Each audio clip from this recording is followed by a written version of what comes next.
Health Nuts, episode 19. You're listening to Health Nuts with Dr. Chris Carr.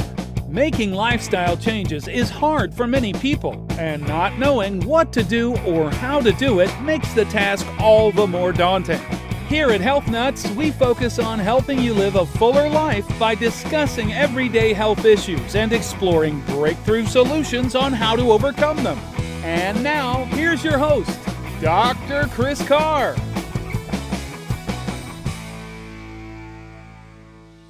Welcome back to another episode of Health Nuts. I'm your host, Dr. Chris Carr, and I'm excited today to have a old associate, old friend, one of my mentors through the years, one Dr. BJ Hardick. Dr. BJ grew up in a chiropractic family. He is an organic food fanatic, green living aficionado, and has spent the majority of his life working in natural healthcare. In 2009, he wrote his first book, Maximize Living Nutrition Plans, which has now been used professionally in over 500 health clinics and has been a staple in my clinic for the past 6 years.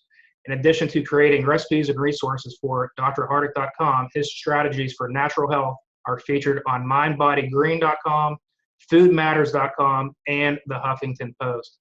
An energizing and passionate speaker, Dr. Hardick shares his lifestyle methods to numerous professionals and public audiences every year in the U.S. and Canada. He received his Bachelor of Science in Life Sciences from Queen's University in '97 and his Doctorate of Chiropractic from Life University, where he maintains his practice also currently in London, Ontario, Canada. So don't worry about the accent. It's just that Canadian ease, if you will. So welcome, Dr. BJ. Good to have you, buddy. I'm actually a dual citizen, so I'm usually expected to sound more American when I'm in Canada, and when I'm in America, they think I'm Canadian. So I can't win.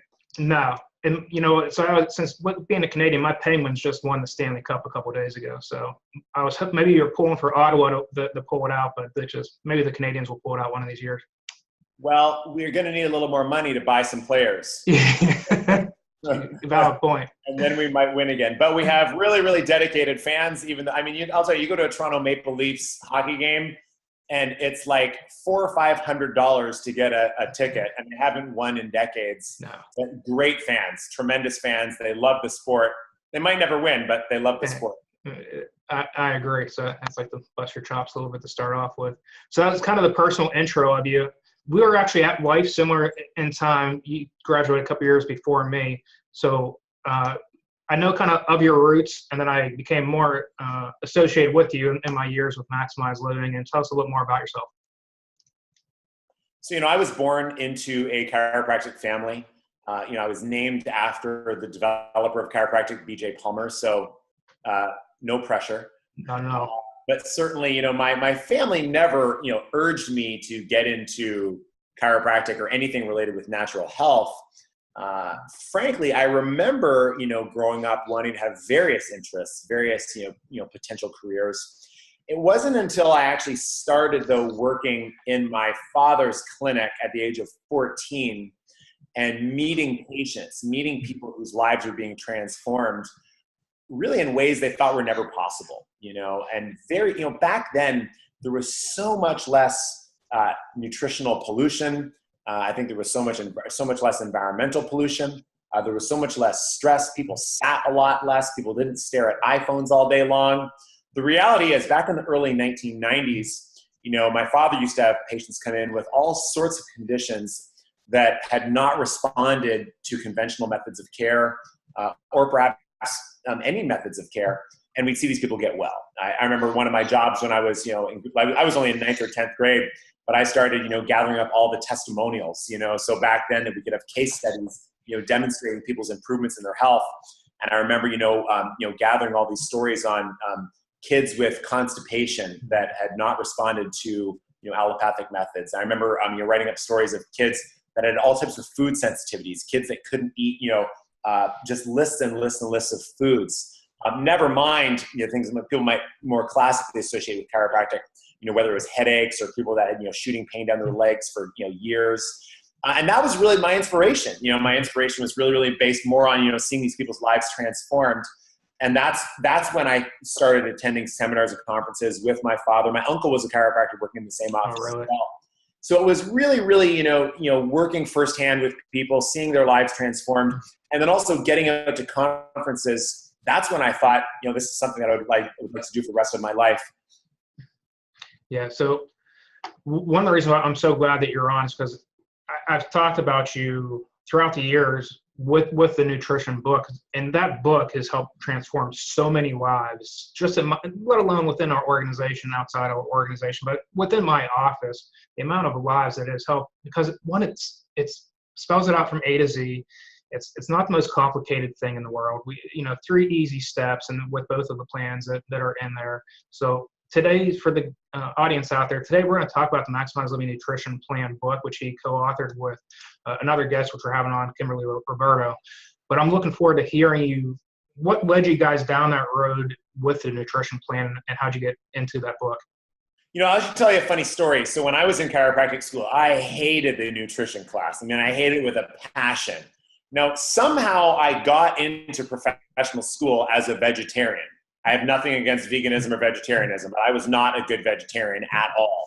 When I was doing my undergraduate degree, I do believe I saw some documentary, and I was living with some people at the time. Oh, I know what it was. I started studying anatomy. So I started going into the anatomy lab and seeing the flesh of, pectoralis muscles and all these things. And I thought, that looks exactly like the flesh that I get at the cafeteria, which was the next hour. And I thought, I don't think I want to eat the flesh in the cafeteria right after I just looked at it for 2 hours in the anatomy lab. And I started realizing just, how close it looked to human bodies. I remember thinking that, chicken strips looked like the hamstring muscles. And it was literally, I couldn't eat meat. And then I had 2 or 3 roommates at the time who were vegetarian. So I started exploring some things, but I don't think I was doing it from as much of a health perspective. It was just a little bit more of a knee-jerk reaction at the time. But of course, what I moved over to was, a lot of breads, a lot of pastas, a lot of carbs, just because it was not meat. Of course, I still drank, conventional dairy and did a ton of dairy products. But I got to chiropractic school, really as the healthy vegetarian, and I would load up on gallons of soy milk. I used to go to 3 different places to get all my groceries because I was, trying to find the best price. And I remember I would get like a crate of soy milk loaded with sugar, and really not the best form of soy to be consuming either. But it wasn't an animal product at that time, so I was all over it. And I didn't pay attention to my nutrition class at all. I just wanted to get through chiropractic school and start helping people. So I was this really, really, bad vegetarian. We talk about like the pastatarian or the grainaholic, that type of thing. So for me, it was all, pizza with soy cheese, tons of sugar. And of course, I got back home into professional practice, and I noticed a year or 2 in that I all of a sudden really didn't fit my clothes the way I used to. I was home for not even a year, and I remember putting on a suit that I had bought a year earlier to go to a friend's wedding, and all of a sudden this suit didn't fit me again. And I was trying to justify it that, well, maybe my body composition is changing. Maybe I'm standing up all day long, so I'm changing the way, the way my body's shaped. Well, I was changing the way my body was shaped already. It was getting big. And that's when I start. And then right around that same time, my father started doing a lot of marathon training. And I will just never forget the day that back then we still had loaves and loads of bread. And I remember looking at 2 different bread options, and he brought home this one loaf of bread. It was from Germany. It was it was heavy. It was like a brick. And we looked at the ingredients on this bread, and everything was, whole this and stone ground that, and there was flaxseed meal in it, and there was chia seeds, and there was nutrient density. There was no sugar added. There was no molasses or anything like that. You could just read the nutritional density. And then we flipped over to the other bread that I had been buying for the last 10 or 15 years. And, what was it? It was, enriched flour. There was some sugar. There was some, hydrogenated vegetable oils in there and that type of thing. And that was really the first time I ever just started looking. And, because my philosophy had always been, and it remains today, that the body is designed to heal itself, provided there is no interference. I always understood that from a chiropractic perspective, not having physical interference in the body. But I said, well, obviously, this really, really dense food that comes right from the earth has to put a lot less interference in the body than this made up food, where we've enriched something because we've depleted it's depleted of nutrients to begin with. So that's when I started reading labels, and it was a gradual transition. one big thing for listeners here is, you do not have to make the transition all at once. I know that I've advocated for people when they want to quit sugar to just quit it cold turkey, because that is one of the best ways of doing it. But it's okay if change takes time. I remember it was a couple year process from the time that I first started reading the bread and switching the bread over to then the point that I could say I actually became, like a food Nazi. We used to take this bread, Chris, and we used to still go to Wendy's back then for lunch. And we would take these slices of like super healthy bread, and we'd still order the chicken sandwich at Wendy's, but we'd say, can you put on this bread? So the ladies got to know us well. I'm pretty sure they were violating some type of food regulatory laws. But they would take our bread, they'd put the chicken on there, put the mustard, put the lettuce, put the tomato, and of course we wouldn't get fries, we would get a baked potato, and it was a start. And obviously at some point I gave away that I started eating meat in there too. Right.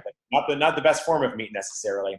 No. So it was a gradual process until I actually got to the point where I started discovering that, yes, my body composition could get a lot stronger. Within the course of a year, I went from kind of like the worst shape of my life to the best shape of my life, just by starting to cut out like a lot of refined grains and sugar, which helped my energy, which helped me be able to do better exercise.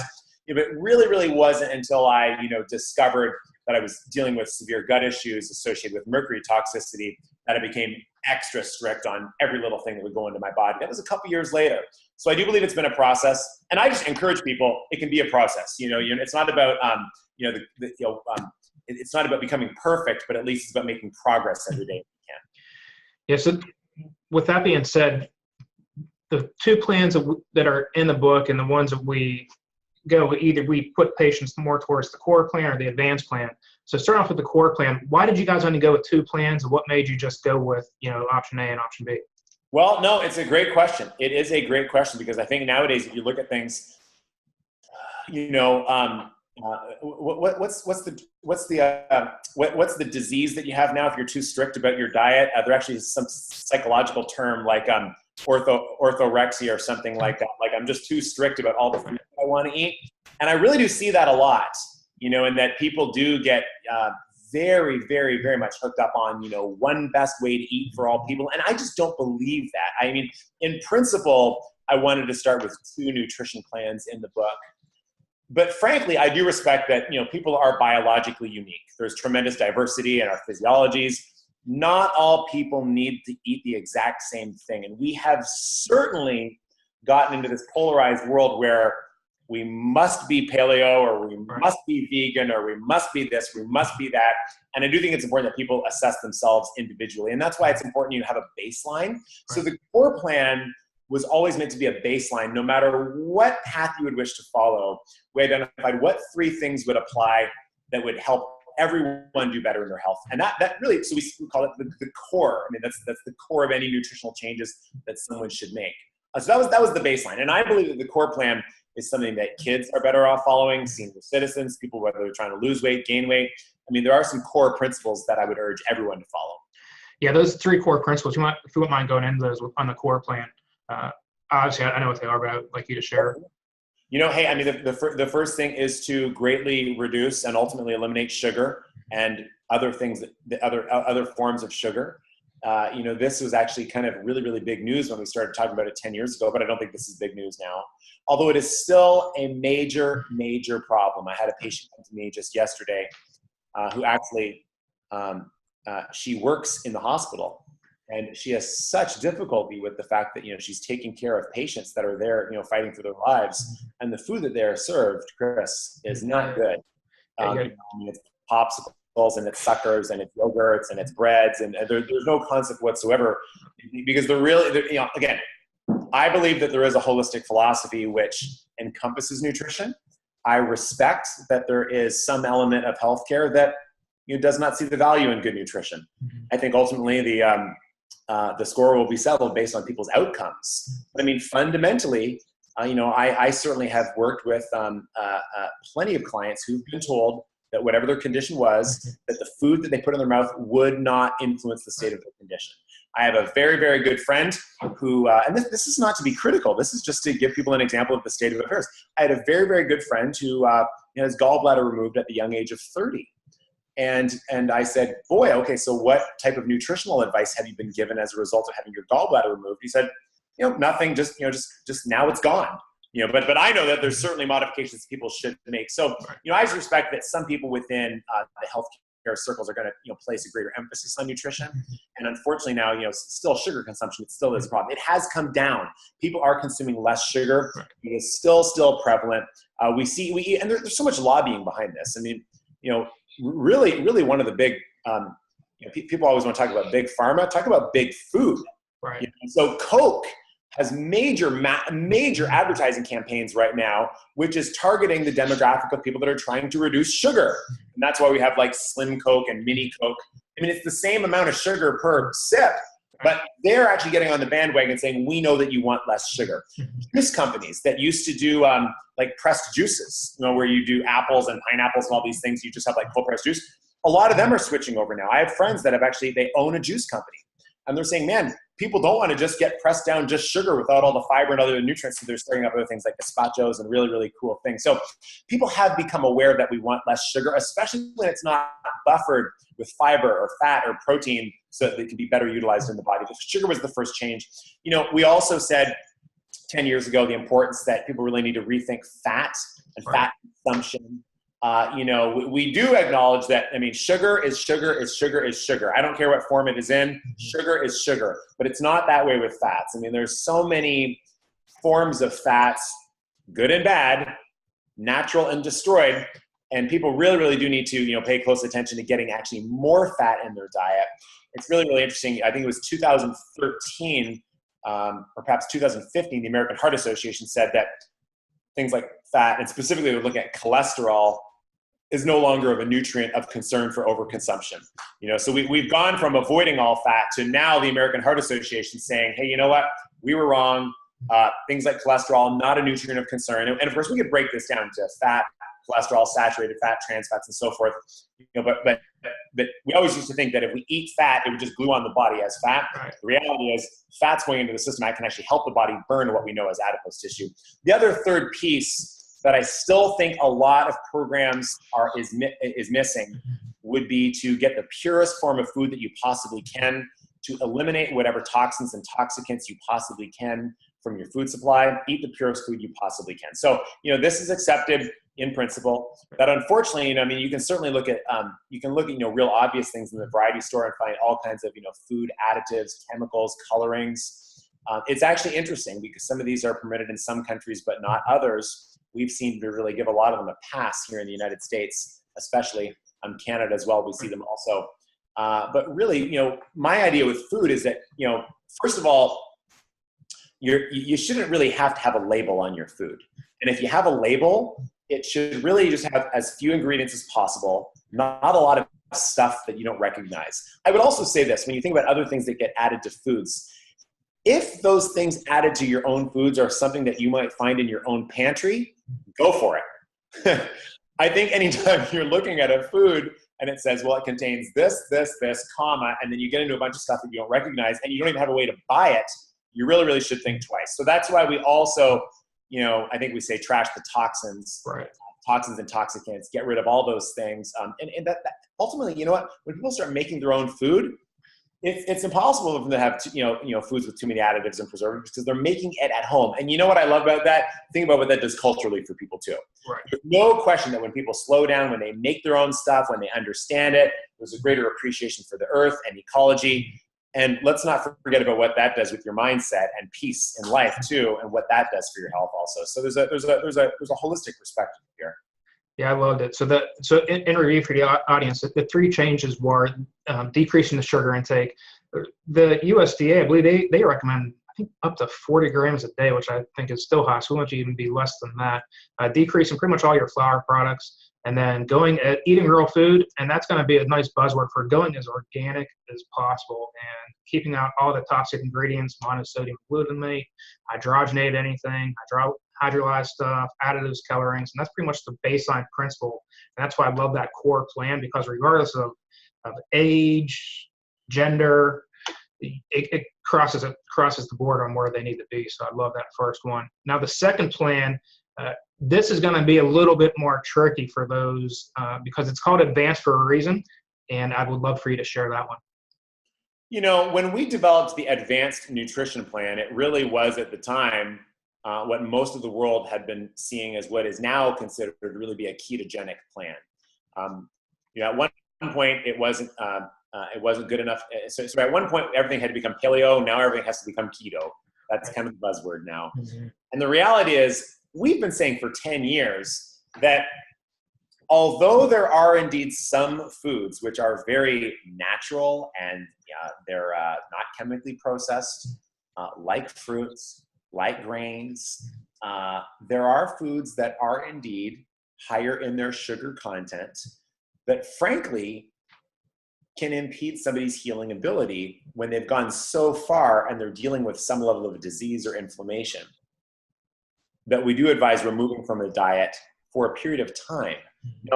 I think one thing that's really, really important as we start talking about more of this ketogenic, or really not even a paleo plan, more of a ketogenic plan, or what we've called the advanced nutrition plan, one thing that I would emphasize is this. There are many diets out there that can become therapeutic for someone who's dealing with a specific condition. The best example that we could give would be with celiac disease. It's not the best example, but it's one example. People with celiac disease do very well when they eliminate gluten. But consuming gluten did not cause the person to have celiac disease, okay? Same thing. There's a lot of things that would cause somebody to have a dysfunctional gallbladder. And there's a lot of things that might cause them to, get gallbladder disease. It happens to be that reducing the amount of fat or the quantities of fat in one serving is very therapeutic for somebody who has a gallbladder problem.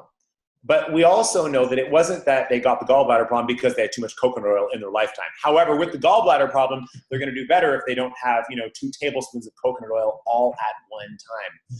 What I'm also getting at is this, though. When we do look at an advanced nutrition plan, which is chapter 4 in the book that I did write that you're referring to, we do emphasize that if somebody's dealing with inflammation, if somebody's dealing with some type of cognitive issue, certainly if somebody's dealing with an immunity issue, if somebody's dealing with an energy issue, if somebody's dealing with some type of metabolic syndrome, meaning their cholesterol is off, their leptin is off, their triglycerides are off, their blood sugar is off, it is true that I would advocate in that plan for eliminating not just refined sugar and refined grains, but really even anything that quickly turns into sugar, which frankly does include bananas, okay? Does include other forms of higher sugar fruits. It does include even that great bread that I was speaking about that was all whole and stone ground. It does include that because it doesn't take a lot of work using your body's digestive processes to break that down into sugar. I'm not saying that because somebody had too many bananas in their lifetime that that's what caused them to become obese or that's what caused them to have high triglycerides. But I will say the most important message we can ever communicate is that your body was designed to heal itself from the inside out, provided there's no interference. And when you think about inflammatory processes, and when you think about people that have dealt with metabolic syndrome, often coming down to pretty much the degeneration of insulin receptors on a cell membrane, listen, if we keep pummeling cells with ultimately what ends up breaking down into sugar, the body doesn't have as great of a chance to heal and regenerate, for instance, those insulin receptors or deal with the inflammation. So it is true that in an advanced nutrition plan, we do advocate for people removing not just sugar, but anything that turns into sugar, which is the higher sugar fruits and grains. And then looking at reintroducing those, which are still whole, pure foods, once someone has reached his or her goals. And when the goals are reached, then you reintroduce these things. And you know what we find? We find that sometimes, especially people that are very northern, like you and me. I mean, my background is all, Scotland and Germany. I mean, I'm not from a part of the world where my ancestors were eating mangoes year-round. My body actually does just fine with, root vegetables, kale, nuts, seeds, some meat. And certainly what we've never restricted on that advanced nutrition plan that I think is a nice saving grace for people is people can still, consume in appropriate quantities, berries, Granny Smith apples. There are plenty of fruits that actually are lower in sugar, although you do need to be careful because there's plenty of vegetables that are a lot higher in sugar as well. Right. especially if you're juicing them and you're not consuming them with all the fat and the fiber and the protein that comes along with those things too. So essentially, the advanced plan isn't meant to be extreme. Some people find they do better if they're on more of a ketogenic or advanced or a Paleolithic plan. Probably most people would refer to it as at the end of the day, a paleo lifestyle, probably really, you know what it is? It's real foods. Right. It's whole foods. Now Dr. Rosedale was one of the first to write about, the actual, paleo solution. And they did include more fruits and that type of thing. But you have to look at somebody's genetic background as well. Because, obviously, if you look at the way we're all so genetically unique, our bodies are designed to, process these things. And some of us are faster metabolizers of some foods rather than others. So we basically said core and advanced. Core, everybody should follow. Advanced, you know what? Everybody can at least try it. There's nothing wrong with trying it. Yeah. I've had a plan for 10 years. Yeah, I like how you say doesn't have to be a long-term solution. It's something you can go on for 60, 90, 120 days and slowly reintroduce the food. And that's something that makes it achievable because a lot of, especially the standard American diet, everything is celebrated over, food and drink. And sometimes you get stuck, whether you're at a wedding or at a party, and the food is just, and the options are it's going to be carbohydrate central. But in the advanced plan. With most of our socializing, if we didn't have to go out and eat all the time, I don't know what most people would do. Yeah, what would happen? And that's why I love with the carbohydrate, with the advanced plan, it really drops down those carbohydrates really, really low. And even in the latest workshop that we held, which was our blood sugar workshop, there's no such thing, which is something I stole from Kim, was that there's no essential carbohydrate. There's essential amino acids, but we don't have an essential carbohydrate for a reason. Yeah. And I ultimately, I keep going back to more and more over time that the ultimate goal that we would have for anyone improving their health is that you can, have less interference in your system so that you can better listen to your body. Now, when I tell somebody out of the gate, listen to your body, listen, we're dealing with so much, mind over matter and distorted environmental triggers and environmental cues. And man, I'll also say this, when I tell somebody to listen to their body, if they're taking a lot of drugs, which may be necessary to manage conditions, that may interfere with your ability to listen to your body. So my ultimate hope for people as they go down a journey is that there can be as little interference in their body. I do believe that is the key to best health. And then you can listen to your body so that you don't have to go get a lab test done to find out whether or not you should or should not ever have a banana or a potato or a tomato. All those things change. So again, I ultimately, I like the concept of having an innate driven life, meaning like listening to the wisdom of the soul that I believe that God puts in you. It's something certainly about, Eastern medicine that is always respected, that the body is much more than just the sum of the individual parts, and letting that healing power work in your body with as little interference as possible. And then people can start to make the right choices. I know certainly even in, as much as people like having the food list, you should eat this and you shouldn't eat that. I do believe we want to see people get to a great state of health where then they can start to listen to their body, listen to what their needs are, and not just have to not just follow environmental cues and triggers, especially the TV, which tells you you should eat a lot of stuff that you probably never should. Yeah, it was an awesome share. Before I let you go, I always like to call this the wow round, where I'm just going to throw some questions at you real quick, so I want to get your feedback. Yeah. 3 things that make you a health nut. What are they? 3 things that make me a health nut. Mm-hmm. Things you do from day to day. Oh, 3 practices that support me being a health nut. Yeah. Okay. So the first thing is I'm pretty fanatical about water. Okay. I always have water with me. I go to get my haircut, I have water. I go to the office, I have water. I go to a meeting, I always have water. I guess that's kind of one little thing that people do notice about me. So I always have water around. I try to make sure that, and partly that, and one of the reasons why too is because I don't want to get stuck drinking city water, which we know some cities I'm drinking city water. I'm also drinking pharmaceuticals and chlorine and fluoride and all those things. So I don't know that I'm more fanatical about water, but I'm very fanatical about my own water, if that makes sense. I also like to make sure that I can get outside every single day. When you think about nature, frankly, it provides so much stimulus to the brain that actually contributes to your health in so many ways. I don't even know if we really researched. The research has been done. I just don't personally talk about it a whole lot. When you're indoors, so back behind me here, we've got right angles of this painting. There's my door. Here's another right angle, all these solid yellow, all these, solid lines. When you're in nature, you're seeing fractal patterns and colors and arrangements and patterns that you do not see indoors unless your house is, full of plants or clouds, but plants even. So, I think it's important that people get into nature because it does actually fuel the brain better. I have a friend who's doing a ton of research on happiness, and it's been proven that people that get outside more and just look at trees. And why do you think people are so calm after they go to the beach? I mean, because they're just seeing waves and patterns that you do not see indoors. So I'm pretty fanatical about getting outside every single day. Even if, I live in Canada, so even if that means that I go for a walk in the winter and it's freezing cold, I want my brain to make sure it gets away from right angles, and also and air quality as well too. I'm fortunate that my clinic is in an older building, so we have a lot of, good natural air that comes through.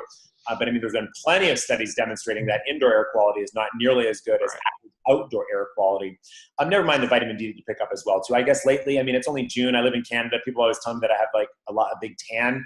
I don't go laying outside to get a tan. I just make a point of going outside every single day.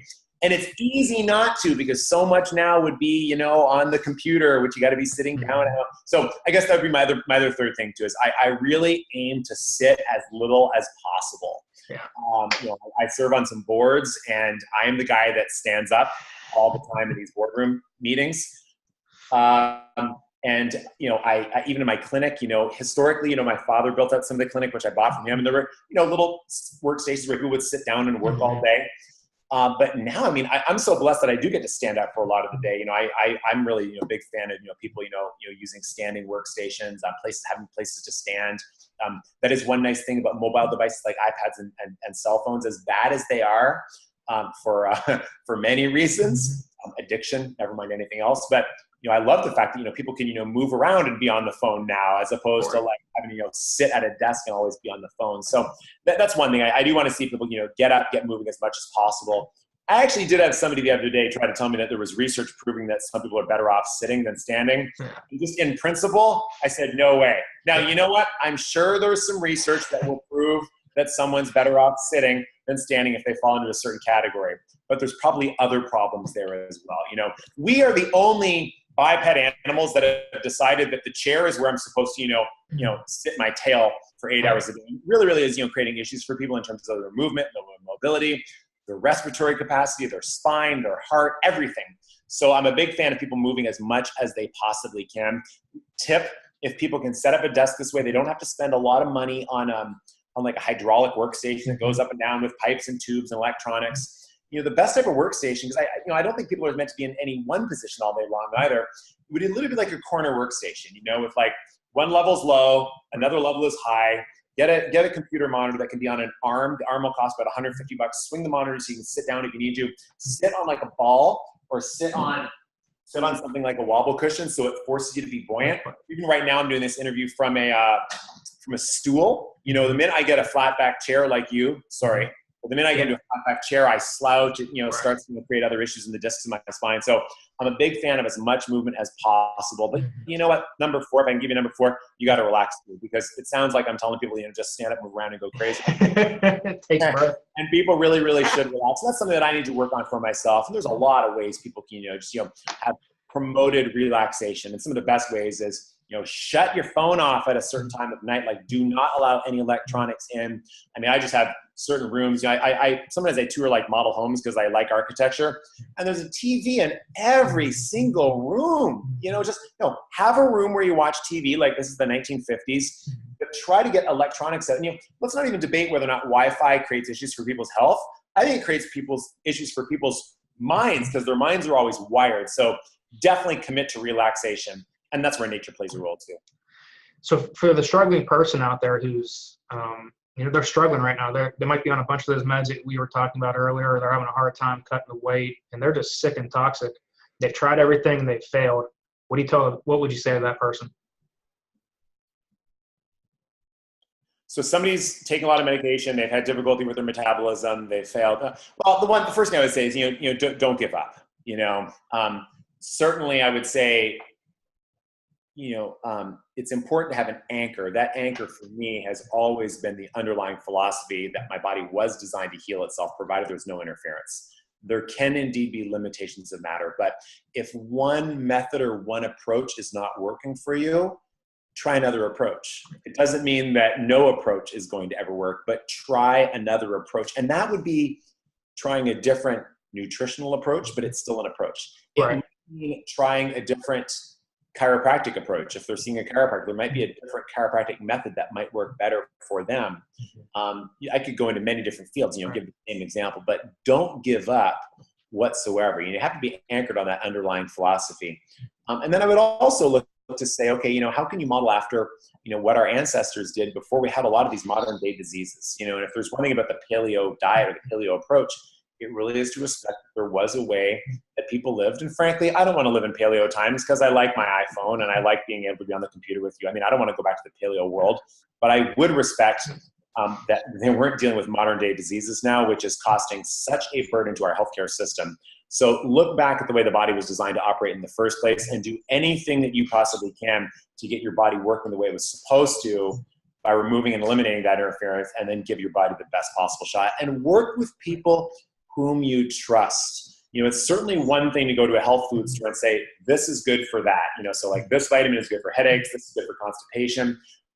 It's another thing, send your blood away, just get tested, kind of that you're supposed to eat this, is supposed to eat that. But I think it's important that you work with people that you would trust. The classic relationship, things have really, really changed. I have a friend who's a very progressive medical doctor now. And when you go into his clinic, there's like videos of Tony Robbins playing in his clinic, which is so cool. Even his opinion would be that, people have moved away from the model of going to the doctor and saying, I have this going on, what are some things that I could do, to like literally because they're told by a commercial, go to your doctor and ask for blank. So he's really moved out of that type of medical model where now he only wants to work with, select clients where it's a partnership, not just a drive-through requesting for some type of medication or something that you heard about on TV. And that was his big frustration, in terms of leaving medicine. He didn't want to be in that model where he really didn't have enough time. I live in a socialized healthcare system, so a lot of the doctors here wish they had more time to work on lifestyle strategies, but it still exists even in Canada. People just may have to do it privately. And I think more of a movement now for people, no matter what type of doctorate degree they have, whether they're a naturopathic doctor, a medical doctor, or a chiropractor, you're seeing more and more people that are saying, now we want to work with people so they can become champions of their own health. And it's meant to be a partnership. Gotcha. But you got to find a partnership that works. Love it. Last one before I let you go. Best advice you ever got? The best advice that I ever got. You can tell I didn't pre-read these questions. Yeah. The very best advice that I ever got. Well, you know what? It's more of a career thing. Call me a little bit of a workaholic. And I don't know if this is the best advice that I ever got, but it's the first one coming to me right now. When I was getting ready to leave school, I thought I would take a year or two and travel or do some work before I would actually, just start engaging with patients. And yet at the same time, I really, really wanted to start working with patients because I had a passion for it. And there were pretty much two pieces of advice that came to me from mentors, not in my own family, frankly. One came from a gentleman who said, hey, start doing what you love right now. I kind of felt like I had to travel because I was 25 years old. It would be the only time I would ever be able to travel. It's like, no, it's just like, you take care of yourself. You're going to have plenty of time to do all those things. You might just think that you're going to miss out on like your first year of practice and you can, push that 1 year forward. But really what you're missing out on is if you don't start now, if you don't start making so for me, this could be related to somebody listening. If you don't start making changes now, you're missing out on the later years. So he was basically saying, if you want to go on vacation, go to Australia, go tour the world, he's like, do that later. But like the sooner you get started, the fewer peak years of your life you're going to miss out on because you didn't get a late start. And that's what I would say for people making health changes as well. Because it's very easy to think, well, I'll start in 6 months or I'll start in 12 months. And then you think, well, it's no big deal if I have another 3 months that aren't good. But you know what 3 months are really going to hurt? Not these next 3 months, but the 3 months when you're 60 or 70, when you want to be enjoying life. So start making the changes now because what you're missing out on are those peak years later on, not just whatever you think is going to stall you right now. So, if you're inspired to do something, take action now. You know, for me, it was more of a professional piece of advice. And sure enough, I went home and I think I had my license to practice within a week of moving back to Canada or something really, really, because I had nailed as far as the schedule was concerned. You know, but for other people, I mean, it's a lesson in life. I mean, you know, if you know that you know, if you're being called to take action now, because what you're missing out on is years into the future. Show up every day, check the box, and get stuff done. Love it. Yeah. So those who want to find you, for those of you who want this book, the Maximize Living Nutrition Plans, I'm going to put the link on the website. It'll also be in the comments section. But for those who want to seek you out, how do they go about finding you? The easiest is just to go to drhardick.com, Hardick, HARDICK.com. It's also just facebook.com/drhardick. And I'd love to hear any feedback from anybody who's listened. He also he does a newsletter as well that I read and that I get, and it's in detail. It's not the basic one-page newsletter with no content. You can tell there's a lot of time that goes into it, and there's a lot of good, healthy living strategies that are in there. So I would also recommend to the audience, once you go there, you can sign up for his newsletter because it is really, really well done. So we have a couple fun things on the website right now too. You know, so one thing right now is if people do want to, you know, opt in for the newsletter, one thing that we send them just as a free gift is they can either opt in to get the 7-day cleanse, which has been a huge hit. I really wanted to develop a cleanse that wasn't hokey, but something that was like real and something that you could do once a month or once a quarter.